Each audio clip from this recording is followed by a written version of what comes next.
Características generales de las vértebras cervicales. Iniciamos un estudio detallado del esqueleto del cuello, el cual está constituido por una columna de 7 vértebras cervicales superpuestas y articuladas entre sí. Al observar una vértebra cervical, lo primero que se destaca en su cuerpo es notablemente lo alargado en sentido transversal y más grueso en su parte anterior que en la parte posterior. Si miramos su cara superior, encontramos un rasgo único de esta región, que son los ganchos o los cuerpos de las apófisis unciformes, que son crestas anteroposteriores situadas a cada lado. Correspondiente a la cara inferior, el cuerpo presenta dos superficies laterales viscerales, diseñadas para articularse precisamente con ganchos de la vértebra que se encuentra debajo. Hacia los lados del cuerpo vemos que pueden nacer los pedículos, que se implantan en la cara posterior de las caras laterales y se extienden hasta la apófisis articulares. Es fundamental que el espacio comprendido entre los pedículos de dos vértebras vecinas forman el agujero intervertebral, que es un conducto por donde emergen los nervios espinales. Las apófisis articulares presentan como una columna ósea, cuyas caras son planas y están talladas en bisel. La superior mira hacia atrás y arriba, mientras que la inferior lo hace hacia adelante y abajo. Pasemos ahora a las complejas apófisis transversas. Cada una nace de dos raíces, que es una anterior y otra posterior. Al unirse circunscriben un espacio vital, que es el agujero transverso. Por este conducto ascienden la arteria y las venas vertebrales. Y en las vértebras, la quinta, sexta, también el nervio vertebral. En la cara superior, estas apófisis existe un canal transverso para el nervio espinal, tratando lateralmente los dos relieves del tubérculo, el anterior y el tubérculo posterior. Hacia la parte posterior de la vértebra encontramos las láminas, que son más anchas que el atlas y están inclinadas hacia abajo y hacia atrás. Su unión en la línea media da origen a la apófisis espinosa, lo cual se corta y presenta un canal en su cara inferior y termina en un vértice bifurcado o bitubercular. Finalmente, en el centro del agujero vertebral adquiere una forma triangular a base anterior muy ancha, atrapada para proteger la médula espinal y su segmento más móvil. Ahora hablemos de las vértebras especiales, que son el atlas C1 y el axis C2. El atlas rompe un esquema general. Al carecer el cuerpo y apófisis espinosa, se presenta como un anillo formado por dos masas laterales, unidas por un arco anterior y otro arco posterior. La cara superior de las masas laterales destacan las cavidades glenoideas, superficies elípticas y cóncavas, que reciben a los cóndilos del occipital, permitir la inclinación de la cabeza. En su cara medial, un grueso tubérculo de inserción al potente ligamento transverso, que divide el gran agujero vertebral en un compartimiento anterior para el diente del axis y uno posterior para la médula. Inmediatamente debajo se sitúa el axis, cuya estructura está dominada por el diente del axis o apófisis odontoides. El pivote cilíndrico cónico posee una base ancha, un cuello estrecho y un cuerpo con carillas articulares. Una anterior para el arco del atlas y otra posterior es para el ligamento transverso. Sus apófisis articulares superiores son casi planas y se sitúan a los lados del diente, mientras que sus apófisis espinosas es voluminosa, prismática y fuertemente bifurcada para la inserción de dos potentes músculos de la nuca.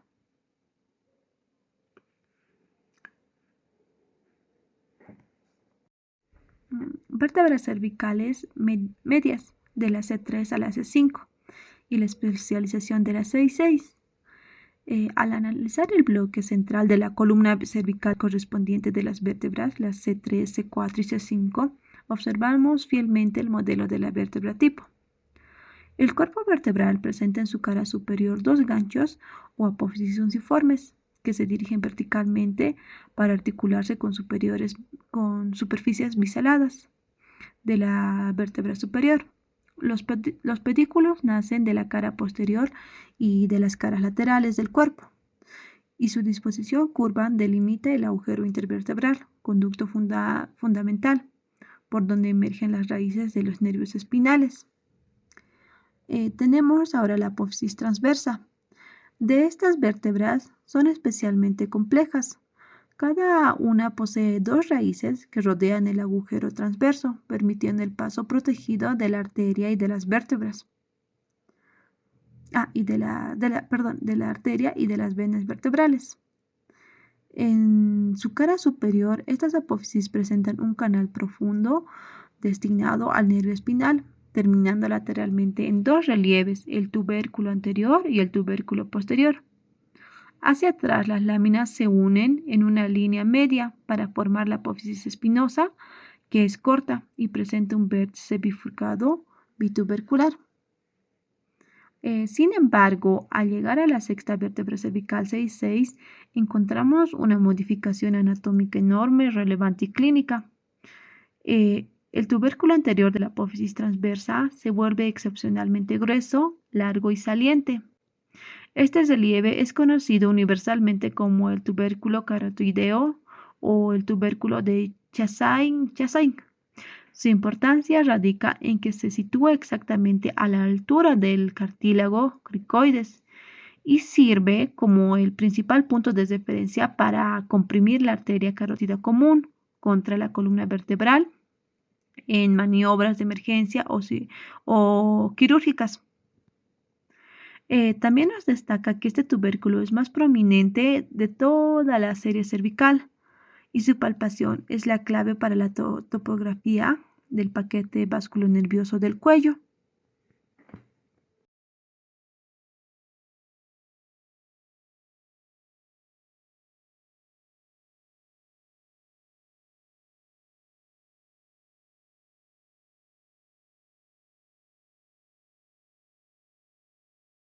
Bueno, buenos días. Hoy vamos a dar un repaso sobre cabeza y cuello. El objetivo es estructurar este contenido de manera didáctica para facilitar las prácticas, siguiendo la metodología y para abordar estructuras desde los planos superficiales hasta las regiones profundas.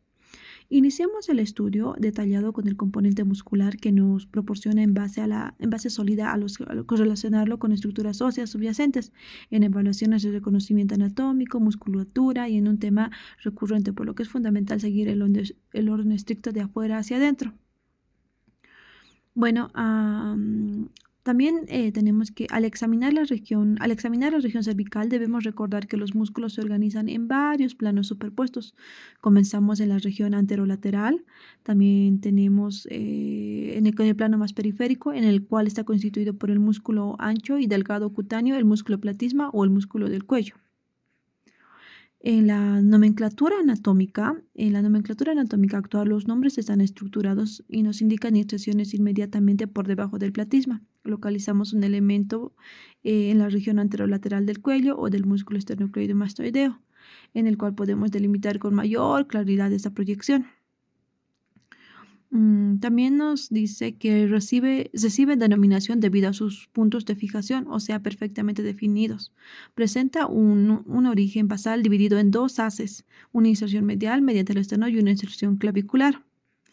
Analizando detalladamente estas inserciones, el haz external se fija en la cara anterior del manubrio del esternón. El haz clavicular, por su parte, se inserta en la cara superior de la clavícula, donde está base las fibras que ascienden de forma oblicua y convergente para fijarse en la cara lateral de la apófisis mastoides, el hueso temporal y de la línea nucal superior. En cuanto a su acción motora, si disminuyó la visualización del modelo, podemos apreciar en acá su biomédica, que este músculo es un potente flexor de la cabeza. Bueno, cuando actuamos de una manera bilateral, efectúa una flexión aproximada del mentón hacia la región esternal. aproximado del mentón hacia la región esternal. Asimismo, posee una función unilateral que genera la inclinación homolateral y rotación hacia el lado opuesto, movimientos esenciales para la dinámica de la cabeza.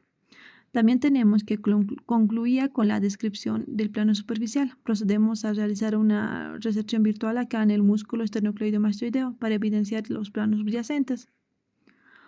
Al retirar este elemento, dividimos el estudio de la región anterior, tomando como punto de referencia central un hueso yoides, las estructuras que se agrupan en una región suprayoidea e infrayoidea. Por acá retiramos el músculo contralateral para aislar las concentraciones exclusivamente en dos grupos musculares. Nos enfocamos inicialmente en la región infrayoidea. Observamos este conjunto de músculos situados caudalmente respecto al hueso yoides, en el cual localizamos esta posición anatómica. Todas las estructuras inferiores a él forman este grupo. También tenemos que, de acuerdo a esta literatura clásica, el grupo infrayoideo se organiza meticulosamente en dos planos anatómicos, uno superficial y otro profundo. El plano superficial está constituido en primer lugar por el músculo homoioideo, como se evidencia acá. Es un músculo de tipo digástrico caracterizado por la presencia de dos bienes musculares separados de un tendón intermedio. También si modificamos la perspectiva de una visión lateral, se describe como un músculo que tiene origen proximal en el borde superior de la escápula, en donde deriva un término araico u omoplato. También tenemos que desde ahí el vientre inferior avanza oblicuamente hacia adelante, se continúa con su tendón intermedio y da origen al vientre superior, el cual asciende verticalmente para fijarse hacia el hueso yoides. Continuamos con el plano superficial, con el músculo esternoioideo situado medialmente. Este elemento discurre de manera vertical rectilínea desde la región esternal hasta el hueso yoides, lo que justifica plenamente su denominación anatómica. También tenemos que su inserción inferior se localiza en la cara posterior del manubrio esternal. En ocasiones se puede presentar fibras inconstantes que se extienden hacia la extremidad interna de la clavícula, razón por la cual algunos nos dicen que es una denominación del músculo esternocleidomastoideo superficial. Cuando describimos estos músculos superficiales, procedemos a ocultarlos para estudiar el plano profundo. Es pertinente recordar que la región infraoidea consta de un total cuadro de músculos. Tenemos dos superficiales y dos profundos. El plano profundo del músculo esternoioideo. En este plano profundo identificamos la primera estructura inferior que corresponde al músculo esternoioideo. Este músculo se organiza desde la cara posterior del manubrio esternal, asciende para fijarse de manera precisa en la línea oblicua de la cara lateral del cartílago tiroides. Ahora por encima localizamos el músculo más longitudinalmente corto de este grupo, que es el músculo tiroioideo. Este nace en la mencionada línea oblicua de cartílago tiroides y asciende para insertarse en el borde inferior del hueso yoides. Ambos completan un plano profundo infrayoideo. Concluido en el grupo inferior, ascendemos hacia la región suprayoidea. Aquí nos dice que se describe tres planos musculares definidos. En el plano superficial encontramos el músculo comenzando por el músculo digástrico, un elemento que posee dos vientres unificadas por el tendón intermedio central. También podemos ver que aquí se puede delimitar el vientre anterior del digástrico. En la región posterior evidenciamos el vientre homónimo, apreciándose la estructura fibrosa blanquecina que conforma su tendón intermedio. Compartiendo con este plano superficial también localizamos el músculo estiloioideo. Aquí analizamos exactas en este grupo del trayecto anatómico. El estiloioideo se origina próximamente en la apófisis estiloides del hueso temporal y se desciende oblicuamente hasta fijarse en el cuerpo dioides. De ahí se da su nombre. También por otra parte, acá encontramos el digástrico, que nos dice que presenta una doble inserción. Cuando vemos el digástrico que presenta una doble inserción en su vientre posterior, nace la incisura mastoidea del hueso temporal, que discurre hacia el tendón intermedio, que ancla al ioides mediante una polea de deflexión fibrosa. Desde ahí su vientre anterior, que avanza de forma sagital hasta insertarse en la fosita digástrica del borde inferior de la mandíbula. Tenemos ahora acá, podemos ver hacia el plano medio. Para esto vamos a ocultar el músculo digástrico y el estiloioideo. Acá, bueno, ya vemos en un plano superficial. Bueno, también podemos ver, bueno, acá ya vamos a ir viendo y vamos a ir desplazando a la glándula submandibular para exponer en su totalidad sobre el plano medio, el cual está constituido por el músculo por el músculo miloioideo. El miloideo es un músculo aplanado que el miloideo nos dice que es un músculo aplanado que forma el piso muscular de la cavidad bucal. Sus inserciones se extienden desde la línea miloidea, línea oblicuo interna de la mandíbula, dirigiéndose de manera transversa hacia la línea media para unirse en el café riboso y fijarse en la cara anterior del hueso ioides. Bueno, también acá, como último, podemos realizar la exéresis del miloioideo. Accedemos al plano muscular más profundo de esta región, donde se localiza una estructura par. También ahora vamos a ver la ubicación del genioideo, que se discurre de forma sagital desde la cara interna de la mandíbula hasta el ioides, es el músculo genioideo. Cuando hablamos de este músculo genioideo, nos dice que se encuentra en su origen proximal en las espinas mentonianas inferiores, apófisis genio inferiores, ubicadas en la cara posterior y del cuerpo mandibular. Bueno, también podemos recordar que es de suma importancia el recordar este detalle anatómico. Por ejemplo, en las espinas genio superiores se inserta el músculo geniogloso perteneciente a la lengua, mientras que en las inferiores se fija el genioideo, el cual presenta un plano profundo de la región suprayoidea. Bueno, es fundamental memorizar la distribución de todos estos planos para las evaluaciones en el plano superficial suprayoideo. Consta del digástrico y el estiloioideo. En el plano medio está formado por el miloioideo y el plano profundo está por el genioideo. Nos trasladamos ahora hacia una región topográfica distinta, el grupo muscular profundo lateral. Esta región comprende los músculos intratransversos al complejo de los músculos. Bueno, acá la clasificación de los músculos escalenos, cuando vemos esto, las estructuras que se observan en este sector corresponden a los escalenos. Bueno, se describen en tres fases de disección obliqua y descendente, el escaleno anterior, el escaleno medio y el escaleno posterior. Estos tres músculos comparten tres funciones dinámicas y respiratorias accesorias a nivel cervical. También nos podemos decir que los escalenos anterior y medio comparten en su inserción distal en la cara superior de la primera costilla. Sin embargo, sus orígenes proximales se distribuyen en la apófisis transversa y la columna vertebral. También vemos que si analizamos individualmente el escaleno anterior, podemos emplear una memotecnia muy útil para recordar sus fijaciones. El número 36 nos indica que sus fibras nacen de los tubérculos anteriores de las apófisis transversas de la C3 a la C6. Bueno, también vemos que desde este origen vertebral el músculo desciende oblicuamente para fijarse de manera distal en el tubérculo de Lisfranc. En la primera costilla también pasamos a describir ahora el músculo escaleno medio. Perdón, este posee el trayecto del escaleno medio. Este nos dice que este posee una distribución anatómica ligeramente más extensa que el anterior.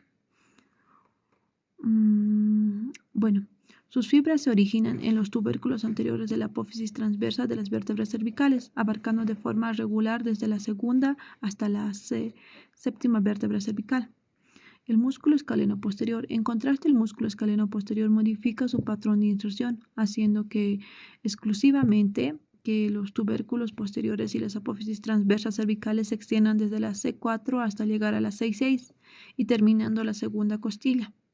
También tenemos que los músculos intratransversos finalmente, bueno, como vamos a hablar finalmente de los músculos intratransversos en este plano profundo lateral, localizamos los músculos intratransversos.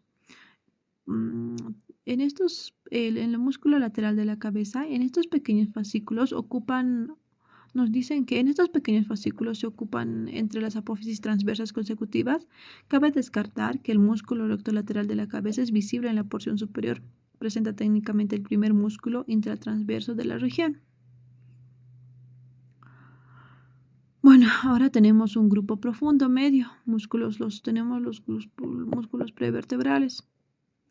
A continuación vamos a ver el compartimiento muscular del músculo del cuello, un grupo del músculo prevertebrales. Por ejemplo, para visualizar correctamente en la cara anterior de la columna vertebral, modificamos esta perspectiva del modelo anatómico. Mira, acá, por ejemplo, en este grupo también denominado plano profundo medio, está integrado por tres músculos con gran relevancia clínica. Tenemos que, ocupando la porción más medial, identificamos el músculo largo del cuello. Por fuera de esto, orientándose a la base del cráneo, localizamos el músculo largo de la cabeza. Si realizamos una rotación para observar la porción más cefálica y profunda, vamos a identificar un pequeño fascículo muscular, el músculo recto anterior de la cabeza. También de esta manera consolidamos los tres componentes del plano profundo medio, el recto anterior de la cabeza, el largo de la cabeza y el largo del cuello. Estos músculos prevalentes tapizan la cara anterior de los cuerpos vertebrales cervicales. Con respecto a la región posterior de la nuca, nos dice que señala el plano superficial destaca del músculo trapecio. El músculo trapecio también nos dice que pertenece al plano superficial posterior. En este estudio, el cuello se menciona principalmente como un límite topográfico. Es el resto de la musculatura nucal profunda que pertenece a esta región del dorso y no se profundiza en este apartado debido a su complejidad. Bueno, también podemos hablar sobre para concluir esto, vamos a hablar sobre la neurología para la inervación de los infraoideos. Para concluir este estudio, este resumen, realizaremos una síntesis de la inervación de las estructuras. Es fundamental, vamos a analizar detalladamente la neurología de la región infraoidea. Acá podemos observar, por ejemplo, el asa cervical de la excepción, o sea, la totalidad de los músculos infraoideos reciben sus estímulos motores a través del asa cervical procedente del plexo cervical. Una única y estricta excepción es el músculo tiroideo. El tiroideo recibe un ramo directo proveniente de los axones que viajan inicialmente en el hipogloso. Es vital denominar una partícula nerviosa. Es vital dominar esa particularidad nerviosa. Por ejemplo, ahora también podemos ver los componentes nerviosos en el modelo que estamos observando en los grandes músculos superficiales. Tanto en el músculo esternocleidomastoideo como en el trapecio se comparte una inervación motora en la cual está provista por el nervio accesorio. Este detalle de la anatomía nerviosa es sumamente relevante porque podemos revisar un caso especial dentro de los músculos supraoideos o el músculo digástrico. También debido a sus dos vientres poseen márgenes embriológicos diferentes. El digástrico cuenta con una inervación doble en su vientre anterior y está inervado por el nervio miloioideo y el nervio trigémino, mientras que su vientre posterior está inervado por el nervio facial. También tenemos que, aunque esta inervación sea fina, puede parecer compleja para entender estas bases o la distribución de estos planos, el superficial, medio y profundo, lo que nos asegurará tener un poquito más conocimientos para esta anatomía del cuello. Nos dice que también es de suma importancia reportar constantemente las inserciones y relacionarlos en los grupos yoideos y escalenos. Con esto ya terminaría y de explicar. Espero se me haya entendido y muchas gracias.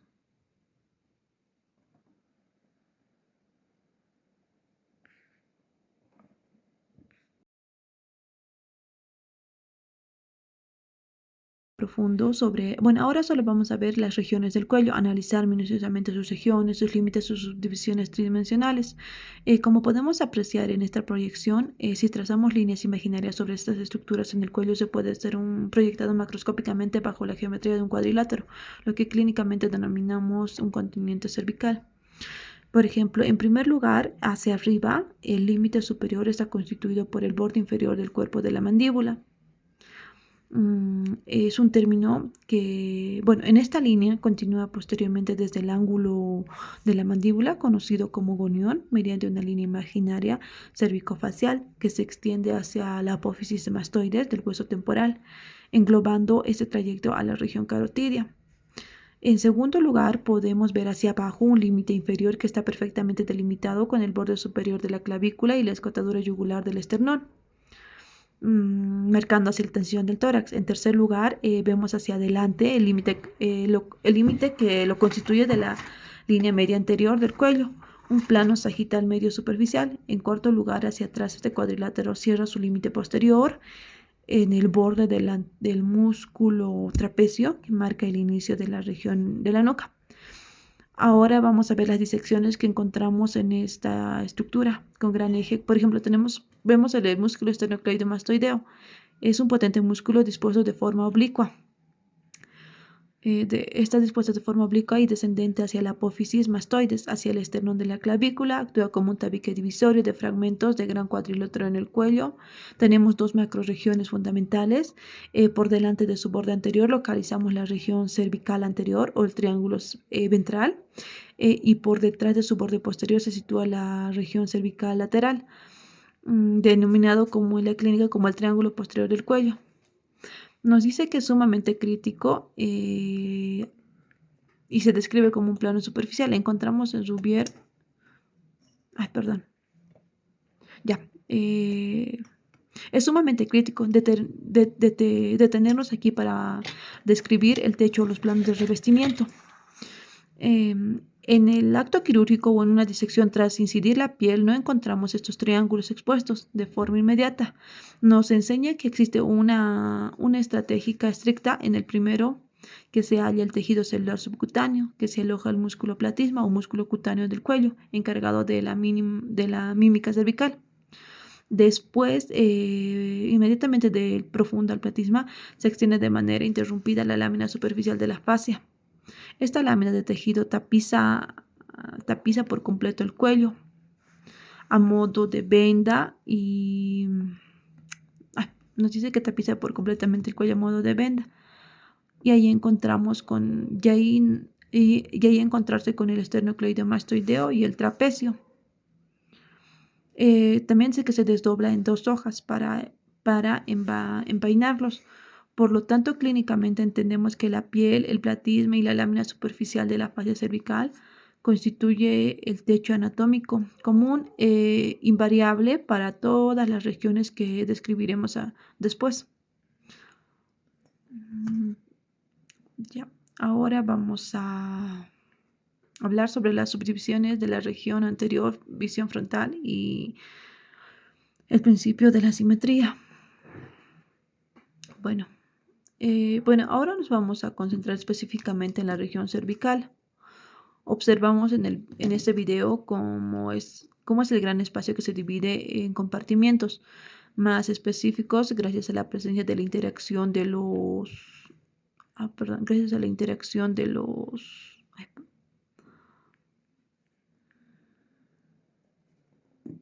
gracias a la interacción de las estructuras musculares, el músculo digástrico con su tendón intermedio y sus vistas anteriores, posterior, y el vientre superior del músculo homoideo, un músculo de la familia de los infraoideos que cruza de forma ascendente y medial.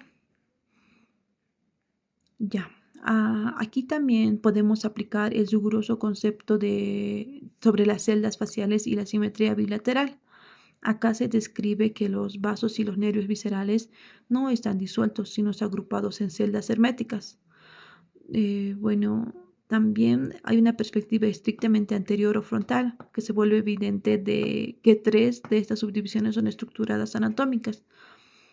Esto implica que, estos elementos que encontramos en el lado derecho se replican de manera idéntica en la simetría del lado izquierdo. En estas 3 celdas bilaterales son la región o seno submandibular. Es un triángulo digástrico, el triángulo carotídeo, el gran canal del paso de los vasos del cuello y la región infraoidea y el triángulo muscular. El video se toma varios minutos para repasar visualmente y esta durabilidad de izquierda de la derecha, permitiendo comprender cualquier patología o adenopatía. Detecta en uno de estos lados que compromete un espacio topográfico bien delimitado. También nos destaca la única y la gran excepción de la región anterior, el triángulo submentoniano o región suprayoidea media. A diferencia de los anteriores, este espacio es estrictamente impar y medio y no existen dos en el cuerpo de la región única o se sitúa en todo el eje central del cuello, teniendo como una base del hueso yoides y extendiéndose hacia arriba hasta la sínfisis del mentón. Esta distinción es la piedra angular de la prolongación de infecciones profundas del cuello, ya que los procesos infecciosos tienden a respetar o diseminarse siguiendo los límites que imponen unas celdas y fascias descritas. Eh, bueno, también podemos estudiar el contenido del piso y el contenido de cada celda.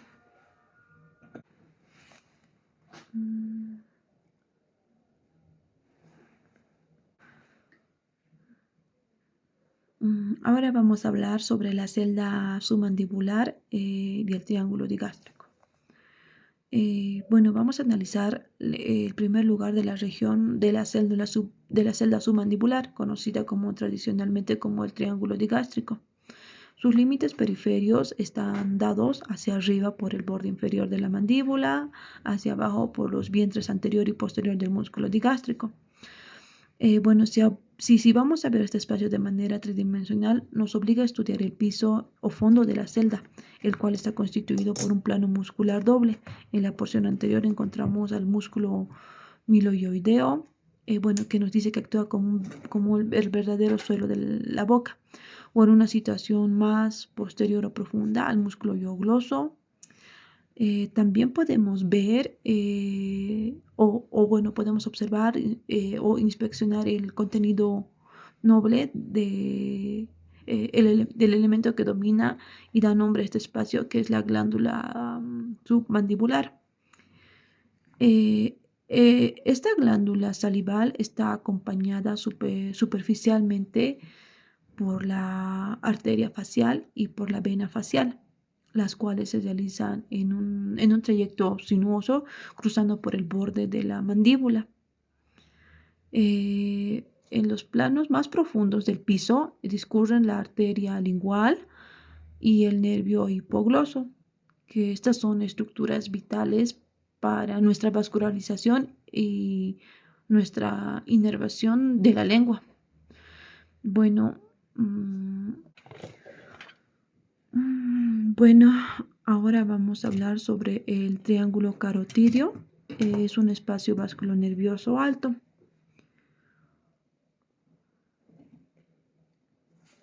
Bueno, cuando ahora nos adentramos a este triángulo carotidio, bueno, sin duda es la región de mayor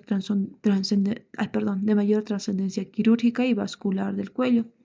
Sus límites precisos están formados por el vientre posterior del músculo digástrico hacia arriba, el vientre superior del músculo homioideo hacia adelante y el borde anterior de... perdón, y el borde anterior de... el borde anterior del esternocleidomastoideo. Casi específicamente por su tercio medio hacia atrás. También podemos detallar podemos detallar un piso muscular en este espacio. Bueno, nos dice que está configurado por músculos, está configurado por los músculos tiroideo y ogloso en el plano anterior y por detrás de forma más profunda. Por las fibras de los músculos constrictores del medio inferior o de la faringe. Bueno, también podemos destacar que este músculo esternoioideo, aunque se visualiza cerca, no forma parte del piso teóricamente. Bueno, por estar tapado por los planos, por los planos más superficiales. Este contenido de este triángulo es sumamente denso y noble. Su nombre se debe a que se localiza bifurcación de la arteria carótida común en sus dos ramas terminales, la carótida interna, que se asciende sin dar las ramas del cuello, y la carótida externa. Bueno, también tenemos que a este nivel podemos apreciar el nacimiento de las primeras ramas colaterales de la carótida externa, la arteria tiroidea superior, la arteria lingual, la arteria facial y la arteria faringe ascendente. Laterales a las arterias encontramos a la voluminosa yugular interna, que está situado en el ángulo diedro posterior entre ambos vasos. También al nervio vago, que es el deseado par craneal, y conformando los paquetes vasculonerviosos del cuello, envuelto por la vaina carotidia. Y bueno, van a cruzar un espacio del nervio accesorio, que es el onceavo par, y el nervio hipogloso, que es el doceavo par. Descendiendo a la región anterior, también podemos alcanzar la región infrayoidea, que está rotulada, como en el video observamos, por el triángulo muscular carotidio inferior. En este espacio está delimitado por el vientre superior del homoideo, bueno, hacia arriba y hacia afuera, la línea media anterior del cuello hacia adentro y la porción inferior del borde anterior en el esternocleidomastoideo hacia afuera. El continente o piso de esta región está presentado por el plano de los músculos infrayoideos, bueno, en el cual el plano superficial está ocupado por el músculo esternoyoideo o esternocleidoyoideo, y un plano profundo de este está situado por el músculo esternoyoideo. Bueno, también tenemos que al rebatir o retirar el plano muscular protector, deja al descubierto el contenido, que es puramente visceral y endocrino. Aquí encontramos el primer plano de la glándula tiroides, con sus dos lóbulos y su istmo, y las glándulas parotídeas en su cara posterior y en la profundidad media. Tenemos los conductos aerodigestivos y la tráquea cervical. Por detrás de ella encontramos el esófago cervical. Para estudiar los compartimentos de la región anterior, estudiamos la región submentoniana en el espacio impar del medio y describimos previamente. Bueno, está delimitado lateralmente por los vientres anteriores de ambos músculos digástricos, el izquierdo y el derecho, y hacia abajo por el borde superior del cuello y del hueso ioides. El piso de este triángulo está constituido por su totalidad por el músculo mieloideo, que se une a la línea media a través del raft tendinoso. Bueno, también nos dice que principalmente el linfático y el venoso superficial aquí nos albergan a los linfonodos submentonianos. Bueno, ahora nos desplazamos a nuestra atención hacia la parte posterior del cuello para estudiar la región cervical lateral. Bueno, nos dice que se llama triángulo posterior. Sus límites externos son claros. Hacia adelante está marcado por el borde posterior del músculo esternocleidomastoideo. Hacia atrás está por el borde anterior del músculo trapecio y hacia abajo en el tercio intermedio de la clavícula. También nos dice de forma muy precisa que el límite inferior no es toda la clavícula, sino un tercio medio, ya que las inserciones musculares de los extremos tapan el hueso. Este gran espacio está atravesado oblicuamente por el vientre inferior del músculo homoideo, el cual actúa como un hito anatómico que subdivide un espacio anterior mayor al tamaño del triángulo occipital y otro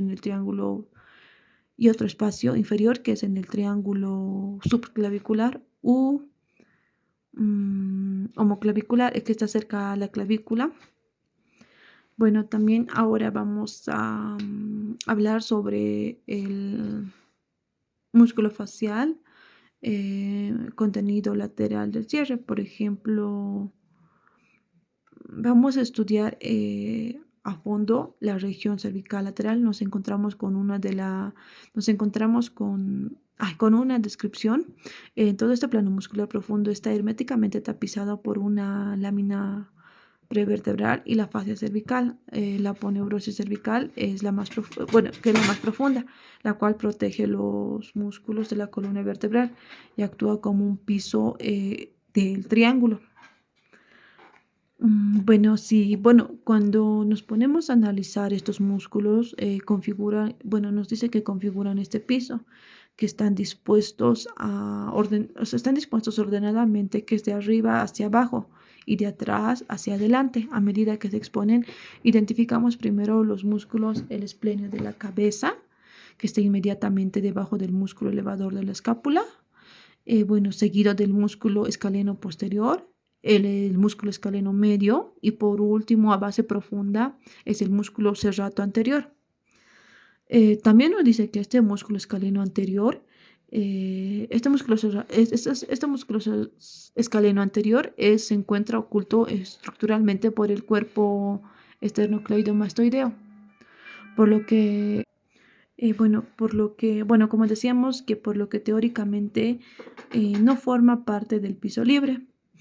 Bueno, ahora por último vamos a examinar, examinamos el denso contenido noble que se discurre en la región lateral, en el plano nervioso. El elemento fundamental son las raíces tronco del plexo braquial, que emergen a través del espacio interescaleno con el estadio del miembro superior. Asimismo, cruzando de esta forma superficial y oblicua en todo el triángulo occipital. Localizamos el nervio accesorio, que es el doceavo par, como dijimos, y en su trayecto para brindar la inervación motora del músculo trapecio. Bueno, también vamos a ver que en el plano muscular se destaca la presencia de la arteria cervical transversa y de manera crucial hacia el fondo del triángulo subclavicular. La tercera porción de la arteria subclavia, antes de convertirse en arteria axilar, comenzó la tercera porción de la arteria subclava, que es antes de que se convierta en arteria axilar. Todas estas estructuras se encuentran sumergidas en una atmósfera de tejido adiposo que contiene los ricos grupos de los linfonodos cervicales laterales profundos. Bueno, ya de esa manera vamos a ir concluyendo el video.